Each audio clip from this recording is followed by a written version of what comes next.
inna iddatash shuhuri inda Allahi 12 shahran fi kitabillah yawma khalaqa as-samawati wal arda minha 4 hurum dhalika ad-dinul qayyim fala tadhlimu fihinna anfusakum. Allah anatueleza tangu alipoumba mbingu na ardhi amechagua miezi iwe ni 12. Minha 4 hurum. Ni wajibu kwa kila Muislamu atambue kwamba hivi sasa tuko ndani ya mwezi katika miezi mitukufu. Fala tadhlimu fihinna anfusakum. Ndani ya hii miezi minne mitukufu msidhulumu nafsi zenu, yani kwa kufanya madhambi.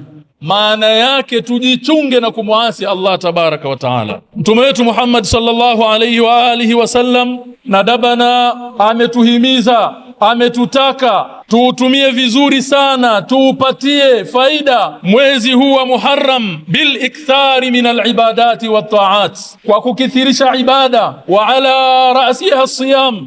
Katika mambo yatakikana tukithirishe kwa wingi katika mwezi huu mtukufu wa Muharram ni ibada za faradhi na za sunna. Katika jumla ya ibada ni ibada ya saum. Afdalu siyami ba'da Ramadhan shahrullahi al-Muharram. Funga iliyokuwa bora mno baada ya funga ya faradhi ya mwezi wa Ramadhan ni funga katika mwezi wa Allah, mwezi wa Muharram. Fihi yaumu Ashura, kuna siku inaitwa Ashura, siku ya tarehe 10. Wasiyamuhu kafaratun lisanatin madhiya. Mtume akatuambia funga ya Ashura inakuwa ni kafara ya madhambi ya mwaka mzima uliopita. Si fursa ya kupoteza.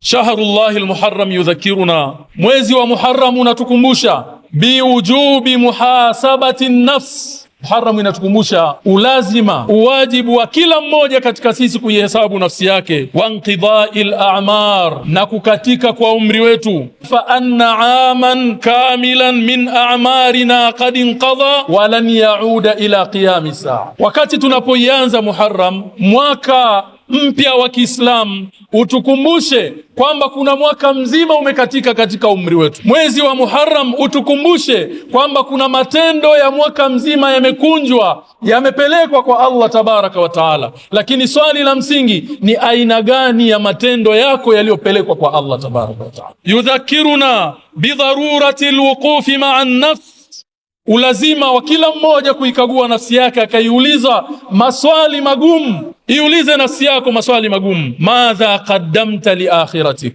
umetanguliza nini kwa ajili ya akhira yako? Bal madha amilta li dinillah, umefanya nini kwa ajili ya akhira yako? Lakini umefanya nini kwa ajili ya dini yako? Umefanya nini kwa ajili ya kunusuru dini ya Allah jalla wa ala? Lianna as-sa'ida, kwa sababu yule atakayefaulu na aliyefanikiwa ni yule ambaye ameihesabu nafsi yake kabla ya kuhesabiwa, akajipimia mwenyewe matendo yake kabla ya kupimiwa. Fala tadhlimu fihinna anfusakum, ndani ya hii miezi minne mitukufu msidhulumu nafsi zenu, yani kwa kufanya madhambi.